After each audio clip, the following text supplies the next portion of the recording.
Bom dia a todos, feliz sábado. Hoje está tudo como o tempo lá fora. Feliz sábado, hoje é um dia, embora esteja a chover, é um dia muito feliz, é o dia que o Senhor preparou para cada um de nós, para que em conjunto possamos estar a adorá-lo.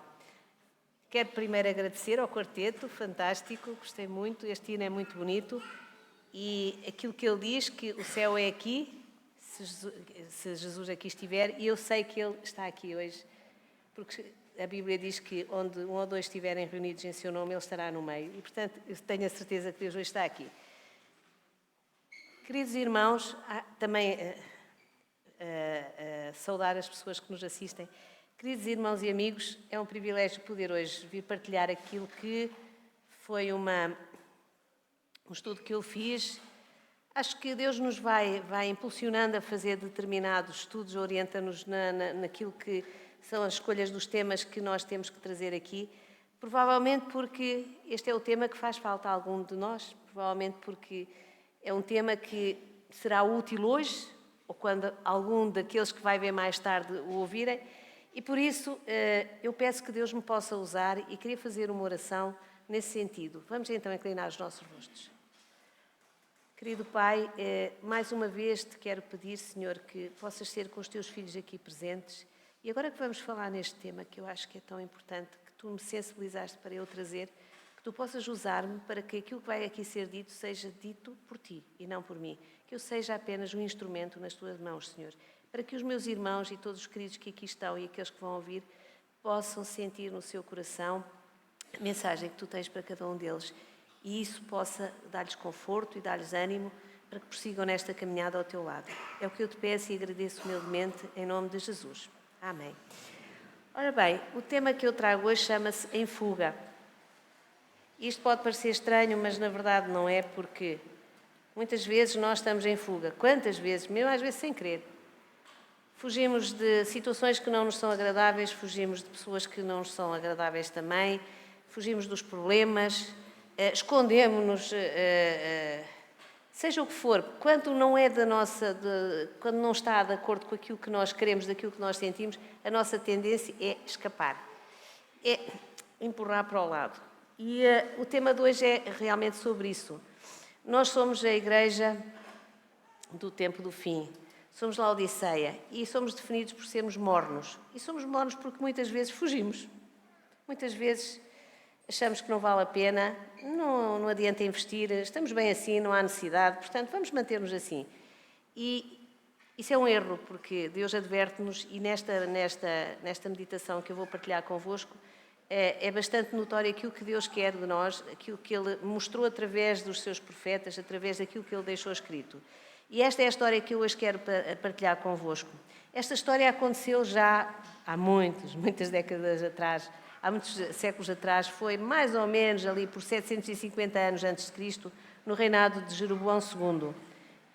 Este não foi um bom rei, mas nesta altura as coisas até estavam bastante prósperas.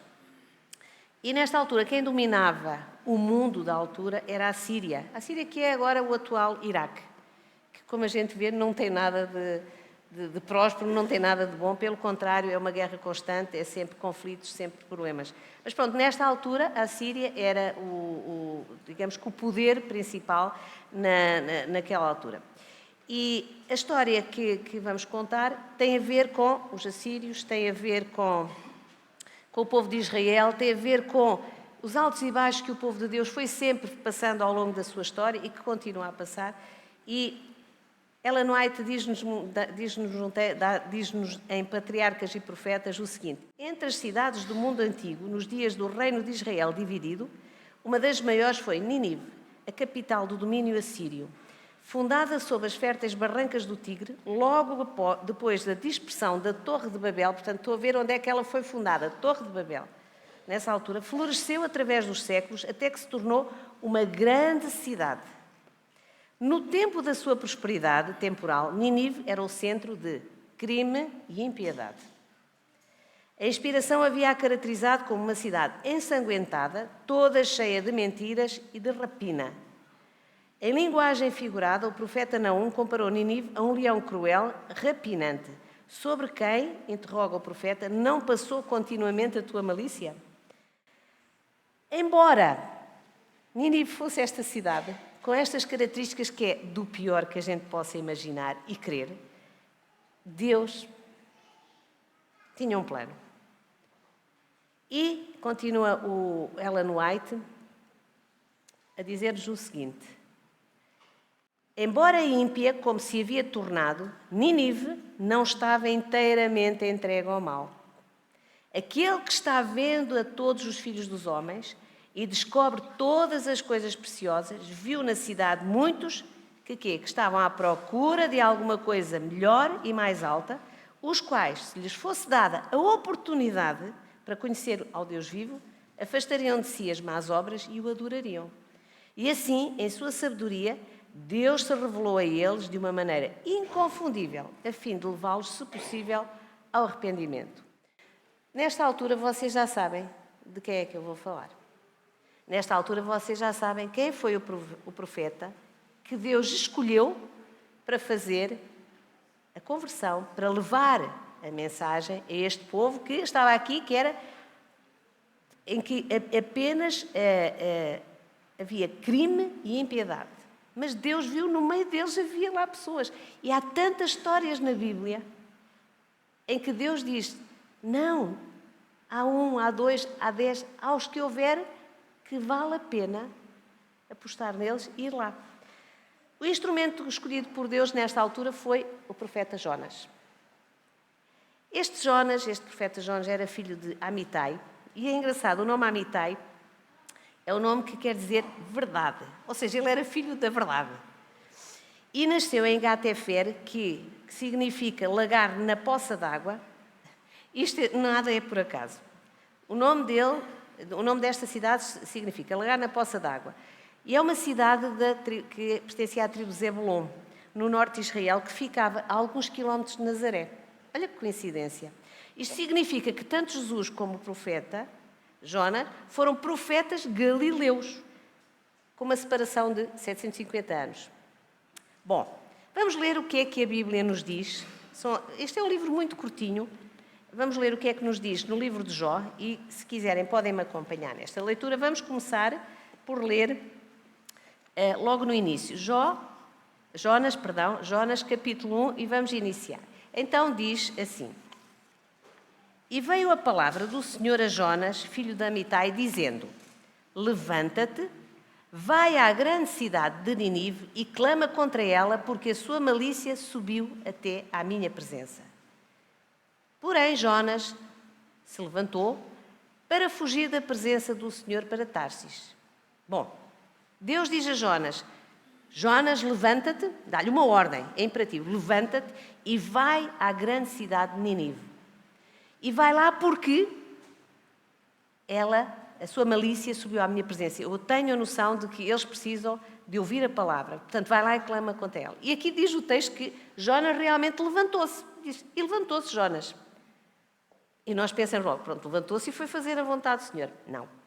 Ele levantou-se e diz assim: e descendo a Jope, achou um navio que ia para Tarsis. Pagou, pois, a sua passagem e desceu para dentro dele, para ir com ele para Tarsis, para longe da presença do Senhor.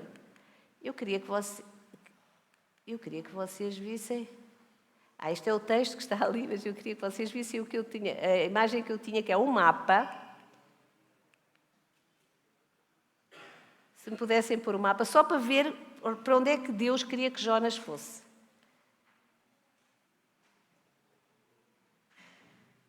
Bom, Deus estava a pedir a Jonas, enquanto eles põem, só para nós termos uma ideia, Deus estava a pedir a Jonas algo muito complicado. Estava a pedir a Jonas assim: sai da tua terra, sai do teu lugar de conforto e vai para aquela terra, vai para Nínive, vai lá porque eu preciso que tu faças um trabalho. Vai lá porque eu preciso que tu vás pregar às pessoas daquela cidade. Portanto, normalmente Deus dizia para eles irem para Sião, mas aqui não, está a mandá-los ir para uma terra de gentios. Ora bem, vocês conseguem ver que onde está Nínive, ele sai de Jope, Nínive estava um pouco mais acima, ele vai para Tarsis, estão a ver, vai para quase 4.000 quilómetros longe, de distância daquela cidade. Portanto, ele queria mesmo fugir de Deus, ele não queria fazer aquilo que Deus estava a dizer.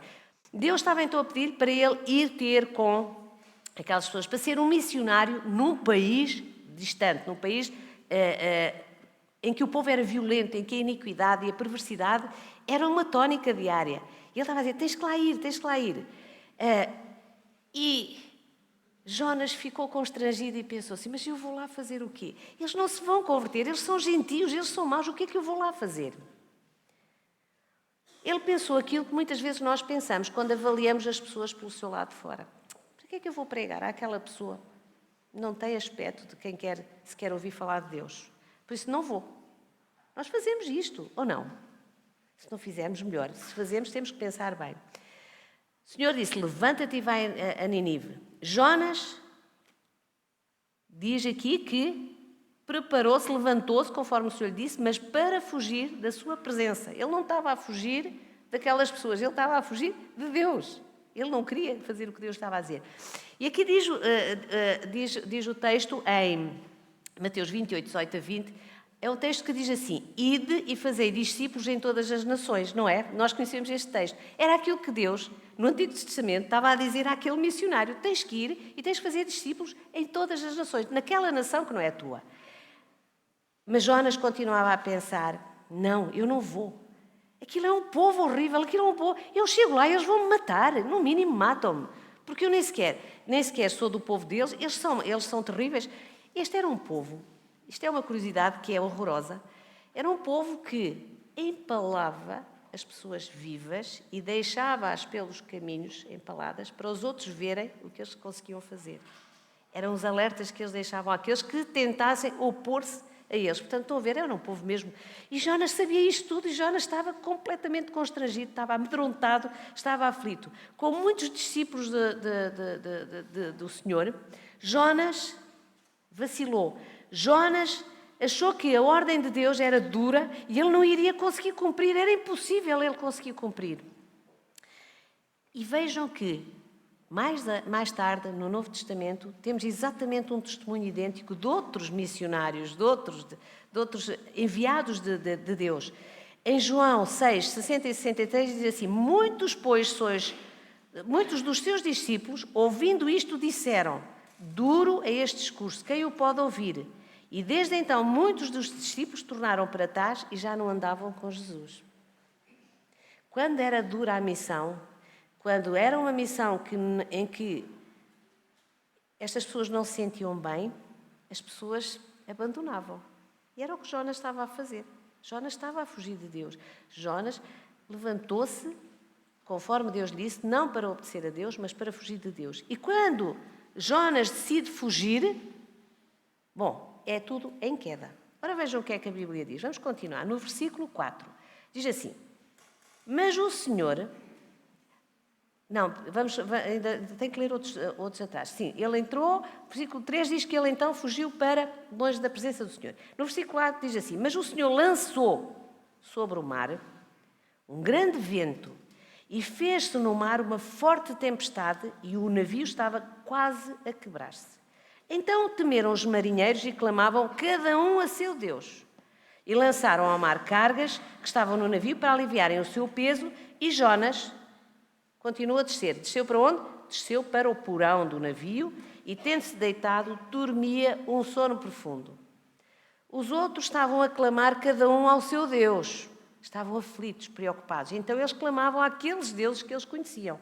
Jonas não, Jonas dormia. O mestre do navio chegou-se a ele e disse-lhe, o que é que se passa contigo? Agarrado ao sono. Levanta-te. Dá-lhe exatamente a mesma ordem que Deus tinha dito. Levanta-te. Clama ao teu Deus. Então estamos nós todos aqui a clamar aos nossos deuses e tu estás aí a dormir. Clama ao teu Deus. Talvez assim esse Deus se lembre de nós para que não pereçamos. É interessante como eles estavam preocupados e o Jonas estava tranquilo. E diziam cada um ao seu companheiro, vinde e lancemos sortes para que saibamos por que causa nos sobreveio este mal. E lançaram sortes e as sortes caíram sobre Jonas. Então disseram a Jonas, declara-nos tu agora por causa de quem nos sobreveio este mal. Que ocupação é a tua? De onde vens? Qual é a tua terra? E de povo tu és? Eles disseram, caramba, se as sortes caíram sobre ele, o que é que se passa com este homem? Quem é ele? De onde é que veio? O que é que ele está aqui a fazer? Há um pormenor que é importante. Eles clamavam cada um ao seu Deus. E os deuses, naquele tempo, cada um tinha o seu território, tinha a sua área de atuação, cada deus tinha, digamos que, o seu quinhão em termos de território e em termos de pessoas que poderia abranger. Agora Jonas vai falar e vai dizer quem ele é. E sabem o que é que ele diz?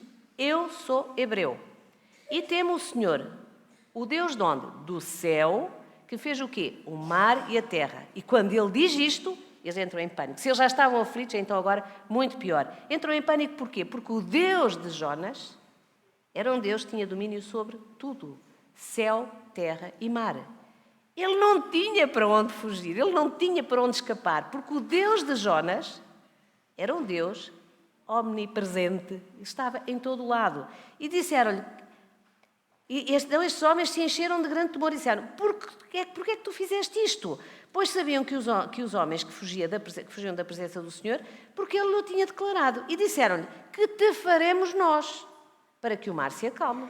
Então, se tu és o culpado, o que é que nós temos que fazer para que o mar se acalme e nós não morramos aqui todos? Porquê? Porque o mar cada vez estava pior.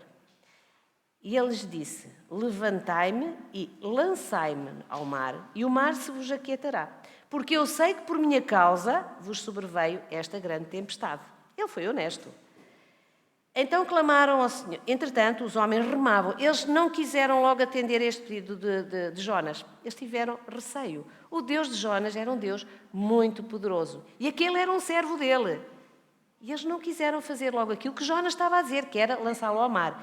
Então continuaram com toda a sua força, com todas as suas forças, remar e levar o navio para perto de terra. Mas nada do que eles pudessem fazer iria acalmar. E então eles continuavam, diz no versículo 13, os homens remavam para fazer voltar o navio à terra, mas não podiam, porquanto o mar se ia embravecendo cada vez mais contra eles. E então, vejam o que é que acontece, surpreendente. O que diz aqui, eles clamaram a quem? Ao Senhor. Clamaram ao Senhor e disseram, Senhor, nós te rogamos que não pereçamos por causa da alma deste homem e que não ponhas sobre nós sangue inocente. Porque tu, Senhor, fizeste como te aprouve. Jonas não apelou ao seu Deus, mas estes homens apelaram ao Deus de Jonas. Os marinheiros estavam apreensivos, eles não queriam ofender o Deus de Jonas. Eles não queriam lançá-lo ao mar, sob pena de também eles poderem morrer.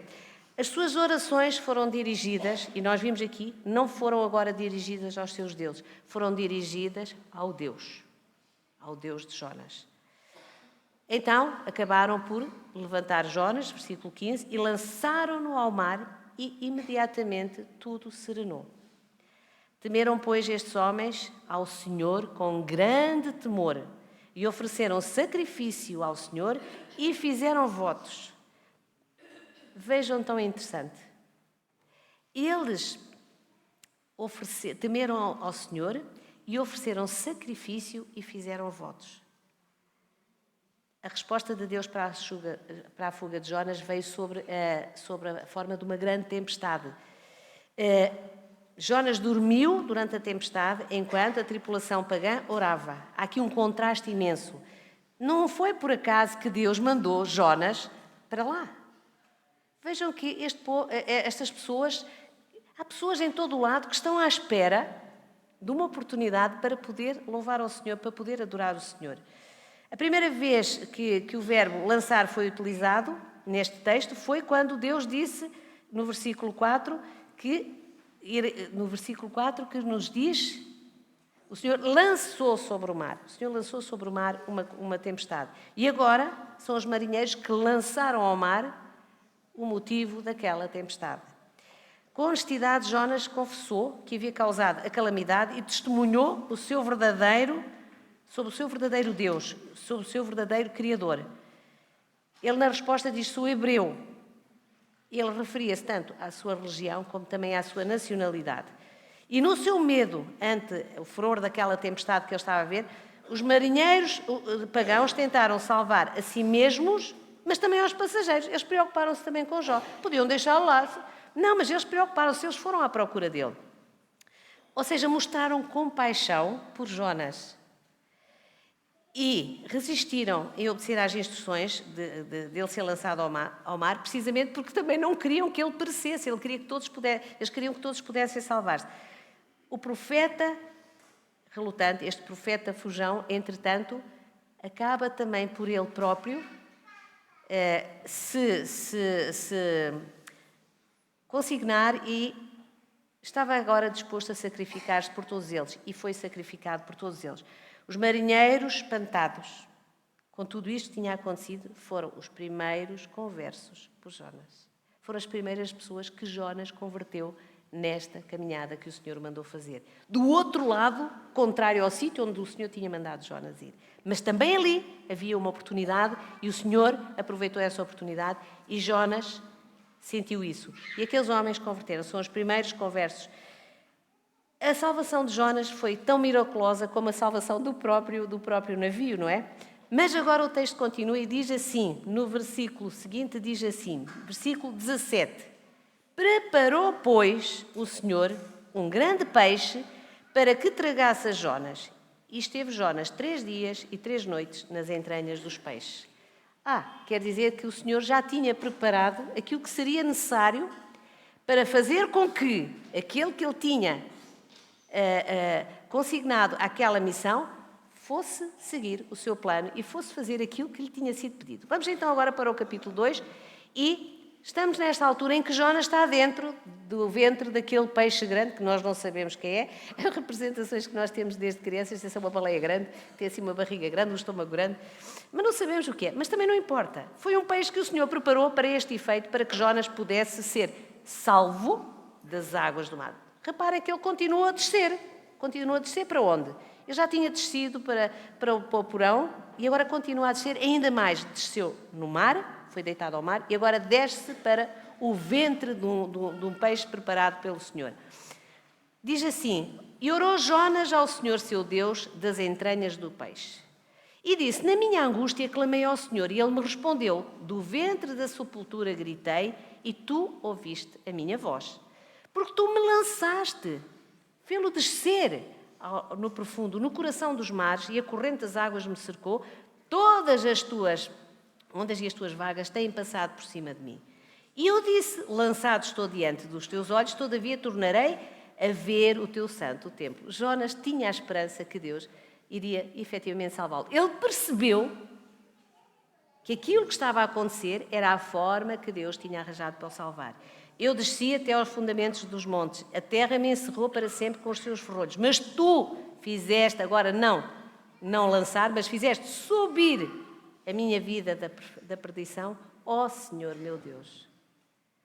Quando desfalecia em mim a minha alma, lembrei-me do Senhor e entrou a ti a minha oração no teu santo templo. Os que observam as falsas vaidades deixam a sua misericórdia. Mas eu te oferecerei sacrifício com voz de agradecimento. O que votei, pagarei. Do Senhor vem a salvação. Bom, esta oração foi feita dentro do ventre do peixe. Jonas estava em aflição. Aquilo que nós humanamente e com o conhecimento que temos, a probabilidade de alguém sobreviver mesmo dentro de um estômago de um animal muito grande é muito baixa. Reparem que um estômago deve ter ácidos, deve ter coisas que ajudam na digestão e que, portanto, vão também prejudicar a pessoa que lá estiver assente. Mas Deus faz milagres, é um Deus dos impossíveis. E Deus preparou, e não interessa o que é, o peixe, ele estava lá dentro e estava salvo. Bom, vamos então recapitular. Nós temos um profeta que é quem é pedido para ir pregar a uma cidade onde as pessoas eram do piorio, uma cidade que ele próprio temia, que não tinha nada a ver com o seu povo, portanto, ele foi um missionário em terras de gentios e ele decide fugir. E quando Jonas, a ele foi-lhe criado um problema, e quando lhe é criado um problema, ele cai com esse problema. Decidiu fugir de Deus, decidiu andar sozinho, sem a sua bênção e proteção. Foi para o lugar errado, pela motivação errada e na companhia errada. Tudo errado. Depois Jonas caiu no porão do navio. Estava num lugar mais escondido e distante de Deus, porque ele queria ir para o lugar que fosse mais distante de Deus. Provavelmente Tarsis, conforme a gente vê no mapa, seria a terra que eles conheciam mais longe do sítio em que Deus queria que eles estivessem. Portanto, ele queria mesmo se fugir. Então ele diz que caiu no porão, estava num lugar mais escondido e diante de Deus e das pessoas. Era a atitude de um homem com o quê? Uma consciência pesada, que se sentia mais seguro no porão do que na sua missão. Vejam só, a missão que seria acompanhada pelo próprio Deus. Porque quando Deus nos manda, não nos manda sozinhos nunca. Deus está sempre a acompanhar, Deus está sempre no controle das situações. E se Ele nos manda é porque Ele sabe que nos vai capacitar para fazer aquilo que Ele nos está a pedir. Mas Jonas duvidou. Acabou caindo ainda mais fundo, desta vez no mar.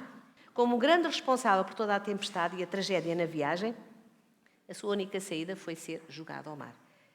Deus tentou enviá-lo para Nínive, mas os homens lançaram ao mar. Isto é um grande contraste. Bom, mas continuou a cair cada vez mais fundo. E foi cair no ventre de um peixe mandado por Deus. Peço desculpa. Bom, caiu ainda mais fundo na barriga de um grande peixe. E este foi o limite da sua queda. Foi neste lugar que Deus o resgatou. Quando ele atingiu o mais fundo que ele podia atingir, quando ele caiu até ao buraco mais fundo onde ele se podia meter, foi aí que Deus o resgatou. E é aí que Deus nos resgata muitas vezes. No ventre do peixe, Jonas começou a orar.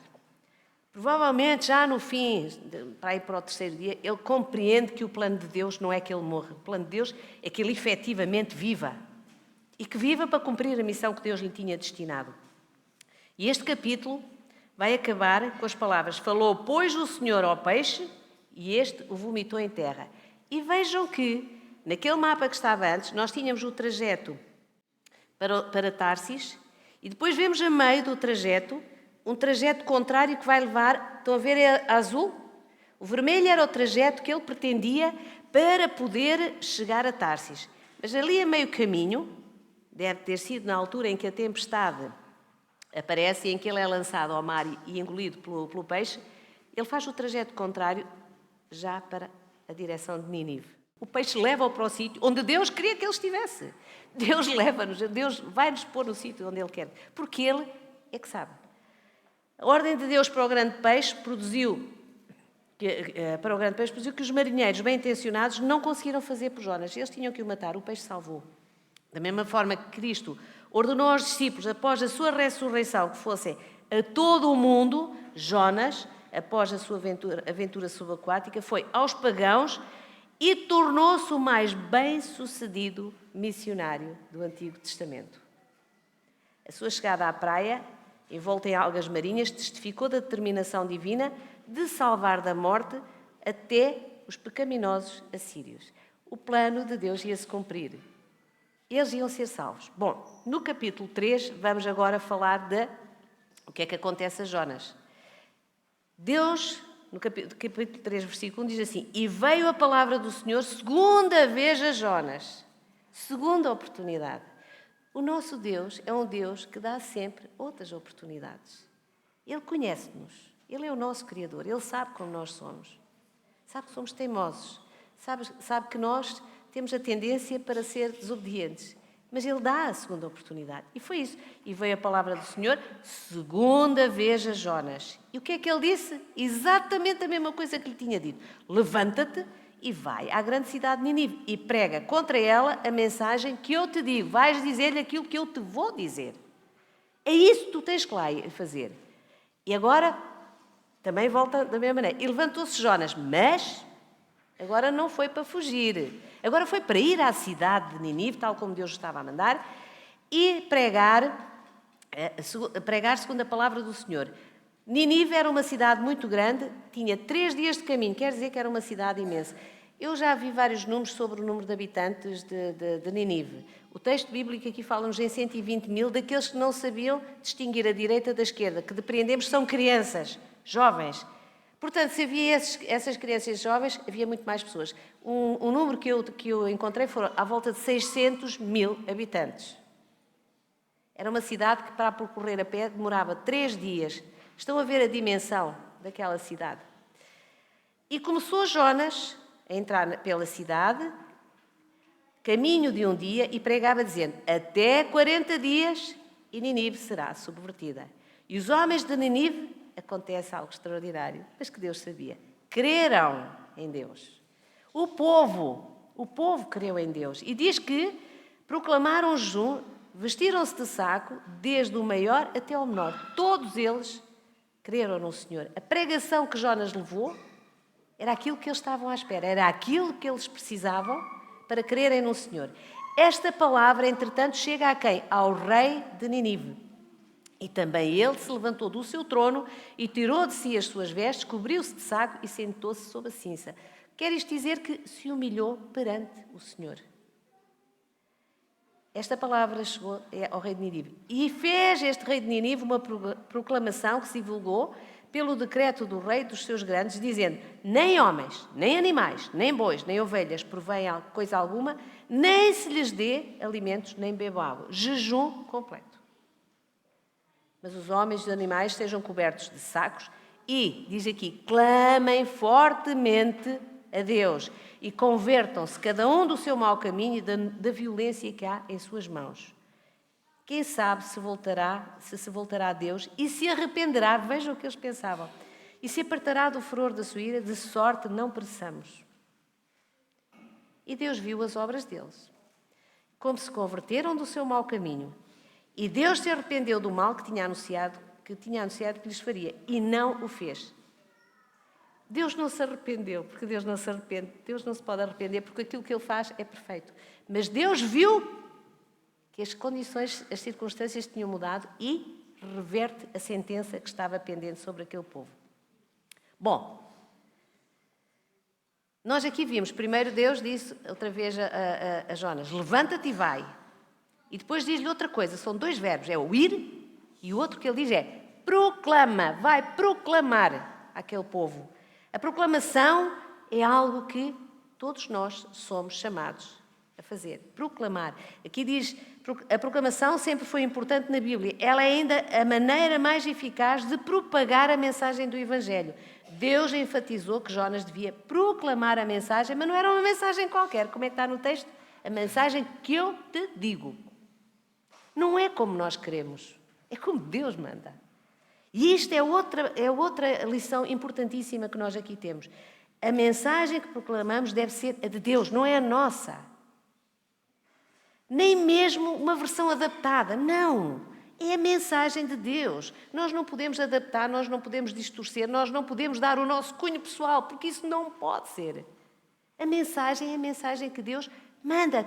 Vai dizer isto que eu te digo. E o que é que Deus nos diz para proclamarmos? O que está escrito na palavra dele. Não temos que inventar nada. Nós somos missionários, nós somos discípulos, nós somos os mensageiros que Deus escolhe para levar a sua mensagem, não a nossa. Por muito inteligentes, por muito doutos que sejamos, mas é a mensagem de Deus que temos que levar. Este encargo foi dado a Jonas e assim ele o fez. Jonas pregou exatamente aquilo que Deus lhe tinha dito. E a mensagem era que dali a 40 dias Nínive seria destruída, a não ser que eles se arrependessem. Portanto, isto era um juízo, porém também havia uma promessa. Será destruída, a não ser que houvesse arrependimento. Portanto, Deus dava a oportunidade àquele povo, estava a dar a oportunidade àquele povo de realmente se livrar do livramento e da salvação. E muitas pessoas atenderam. O Evangelho e o juízo vão de mãos dadas. Nós já sabemos isto. O Evangelho oferece-nos a maneira de Deus para evitar a condenação que o juízo traz legitimamente sobre todos nós. É verdade isto. Bom, continuando. Então, o que é que aconteceu com a pregação de Jonas? Já vimos. Extraordinário. Sob a orientação de Deus, os ninivitas creram. E ao crerem, vemos aqui, não só o povo, mas como o seu rei, o rei do império mais poderoso naquele tempo, a humilhar-se. humilhar-se perante o Senhor, como resultado de um profeta que nem era da terra dele, de um profeta judeu, de um profeta hebreu. Vejam como o nosso Deus é o Deus daquilo que a gente muitas vezes diz que é impossível. Não é. Tudo é possível quando Deus assim o acha. Nesta altura, era de esperar que Jonas estivesse exuberante, feliz da vida. Finalmente, ele tinha ido pregar de acordo com a vontade de Deus e ainda mais eles acreditaram naquilo, creram naquilo que ele pregou, creram no Senhor e arrependeram-se. Sucesso total. Extraordinário. Pela companhia de Deus e sob a sua orientação, Jonas tinha sido um missionário que tinha conseguido fazer provavelmente a maior conversão de todos os tempos. Se fossem à volta das 600 mil pessoas, vejam só. Mas, infelizmente, não foi isso que ele sentiu. Nada disso. Em vez de alegria porque a graça de Deus alcançara os ninivitas arrependidos, ele permitiu que o seu coração egoísta e pecaminoso o tornasse ressentido. O que ele profetizou não aconteceu. Sentiu, vejam o que é que ele sentiu, que seria acusado de ser um falso profeta, porque ele foi lá dizer que eles seriam condenados. Se não se arrependessem, ao fim de 40 dias seriam condenados. E, portanto, eles salvaram-se, portanto, ele era um falso profeta, iria ser mal visto perante os outros todos. Estava preocupado com isso, ficou irritado, ficou incomodado. Pois é, a sua reputação valia mais do que todas aquelas pessoas, aquelas vidas. Estão a ver? E aí eu pus-me a pensar, às vezes nós somos assim. Quando não é como a gente quer. Ficamos tão irritados. Caramba, mas porquê é que tem que me complicar a vida? Caramba, porquê é que não tem que ser como eu quero? É verdade. Jonas volta a orar. Mas vejam uma coisa, a misericórdia que Deus usou com ele, quando estava na iminência de morrer porque foi lançado ao mar, ele não quis saber uma misericórdia, não aceitou e ficou enciumado com essa misericórdia que Deus usou com aquele povo. Queria para ele, mas para os outros não. Desde que seja para mim, desde que não fique mal na fotografia, como nós dizemos, é terrível. Jonas volta a orar, mas agora a forma como ele ora não é a mesma forma como ele orou quando estava no ventre do peixe. Da primeira vez, quando ele está no ventre do peixe, ele orou pela sua vida. Mas agora ele está a orar pela morte. E como é que a gente vê isso?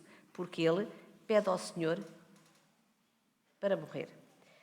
Vamos ver o que Ellen White nos diz. Quando Jonas, vejam o que ela diz em Profetas e Reis, na página 181. Quando Jonas viu que o propósito de Deus era poupar a cidade e que, não obstante a sua impiedade, tinha sido levada a arrepender-se em saco e cinzas, devia ter sido o primeiro a alegrar-se com a estupenda graça de Deus. Mas, ao contrário disso, permitiu que a sua mente se demorasse sob a possibilidade de ser considerado um falso profeta. Zeloso por sua reputação, ele perdeu de vista o valor infinitamente maior das pessoas nessa cidade infeliz.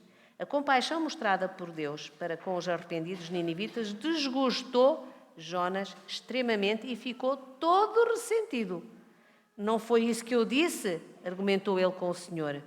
Estando ainda na minha terra, por isso me preveni fugindo para Tarsis, pois sabia que Deus era quê? Piedoso, misericordioso, longânimo e grande em benignidade, e que te arrependes do mal. Ele ficou irritado, ele ficou aborrecido, porque Deus é o Deus maravilhoso que é e que queria salvar aquelas pessoas. É tão estranho, o ser humano é tão estranho. E o Senhor fez-lhe uma pergunta, disse: Jonas, é razoável essa tua ira? Oh filho, mas achas normal? Como a gente diz, achas normal ter um sentimento deste? Então acaba de salvar tanta gente e tu estás preocupado com a tua reputação. Foste tu que me ajudaste, que foi a ti que eu escolhi para fazermos tudo isto. Devias estar feliz. Estas pessoas vão poder ser salvas. Como é que tu estás irritado?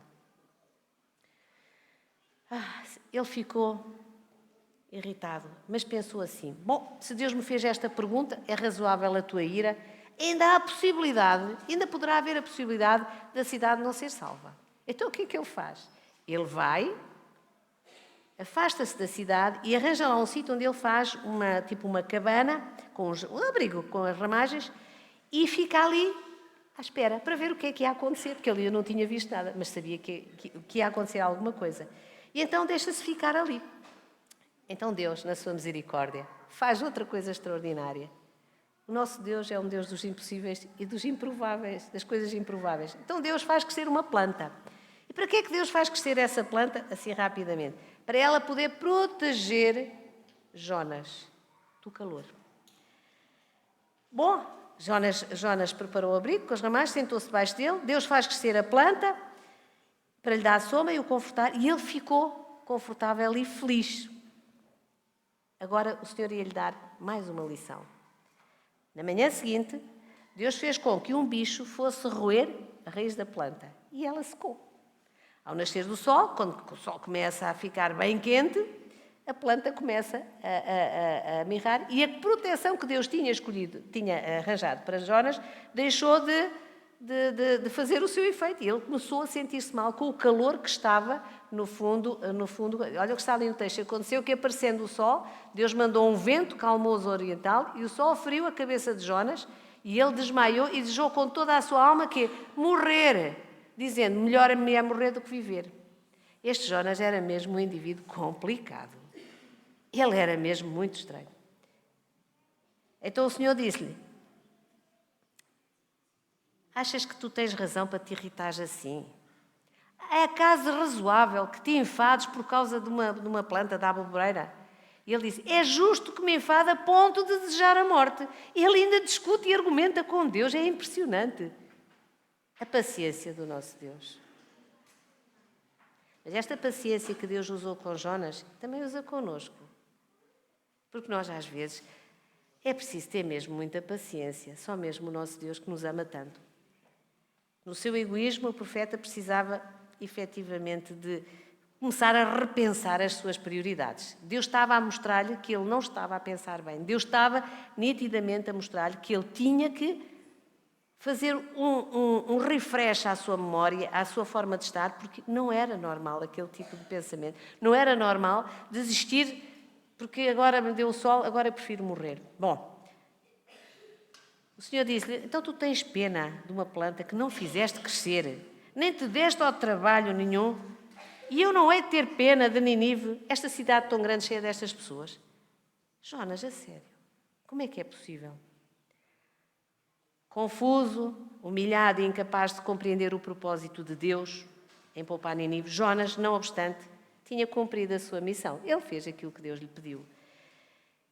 A glória e a graça de Deus foi revelada entre os pagãos e a salvação veio para estas pessoas. E Jonas também aprendeu algumas lições. A Bíblia não nos diz o que é que acontece a Jonas. Não sabemos se ele, após estas experiências que ele viveu, experiências fortes, profundas, se isto o fez repensar, mas a verdade é que aquilo que Deus tinha proposto fazer através de Jonas, que era salvar as pessoas da cidade de Nínive, aconteceu. Irmãos e queridos amigos, é assim, nós tiramos há muitas coisas que podemos tirar deste livro de Jonas, de tudo isto que aconteceu com este missionário em terras ímpias. Mas há uma coisa que nós aqui, há coisas que nós podemos dizer já rapidamente que podemos concluir. Primeiro é que não podemos fugir de Deus. Em Jó, no livro de Jó, capítulo 34, versículo 21, Eliú, que era um dos amigos de Jó, diz assim, porque os seus olhos estão sobre os caminhos do homem e ele vê, todos os seus passos. Nós não podemos esconder-nos de Deus, nós não podemos fugir de Deus. Nem devemos querer isso, irmãos e amigos. Não devemos querer isso. Nós devemos querer estar sempre ao lado do nosso Deus. Em Provérbios 15:3 também diz o seguinte, os olhos do Senhor estão em todo o lugar, contemplando o quê? O mal e o bem. Não há como fugir. Há uma coisa que nós também não podemos fugir. Não podemos fugir aos problemas que nos surgem na nossa vida. Eles surgem. Mas em Romanos 14:12 diz assim, assim cada um de nós dará conta de si mesmo a quem? A Deus. Nós também não devemos rejeitar a misericórdia de Deus. Quem o faz é doido, é tolo. Atos 10, 34 e 35 diz assim, em Jonas 2:8 diz assim, os que observam vaidades mentirosas abandonam a sua própria misericórdia. lemos este texto há bocadinho. Os nossos preconceitos pessoais não podem interferir na pregação da palavra. Deus não faz acepção de pessoas, Deus não faz acepção de raças, não faz acepção de nada. Deus quer salvar a todos. E nós temos que ser assim também. Preconceitos pessoais não podem interferir na pregação da palavra.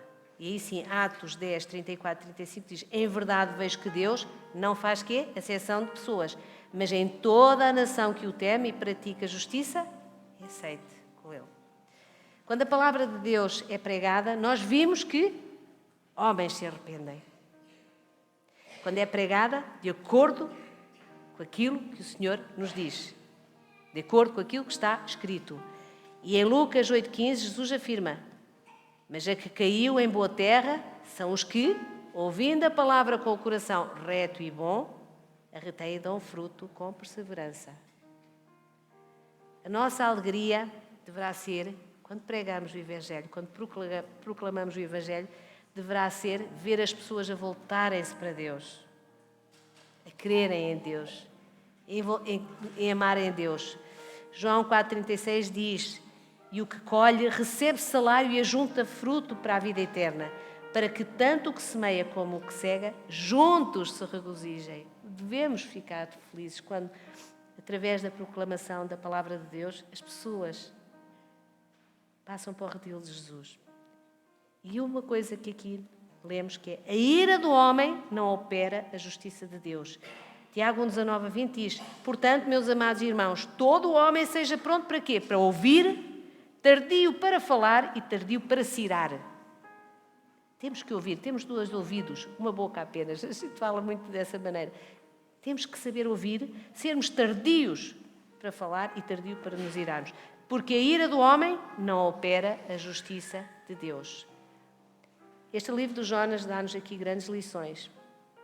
Este livro de Jonas mostra-nos que não tem nada a ver connosco, mas tem a ver com o fazer a vontade de Deus para que outros possam alcançar a salvação.